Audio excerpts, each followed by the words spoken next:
ये हमारी main highway है, और अगर गवर्नमेंट चाहे तो यहाँ पे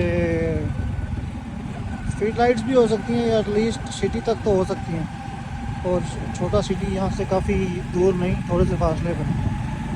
तो हमारी प्रायोरिटीज़ ये नहीं है, हमारी प्रायोरिटीज़ कुछ और हैं, जिसकी वजह से हम लोग जो है ट्रैफिक हादसात का शिकार हैं। अब कल ही मैं एक आर्टिकल पढ़ रहा था जिसमें था कि जितने भी डेवलपिंग कंट्रीज़ हैं वहाँ रोड स्पीड भी ज़्यादा है और रोड्स भी अच्छी हैं।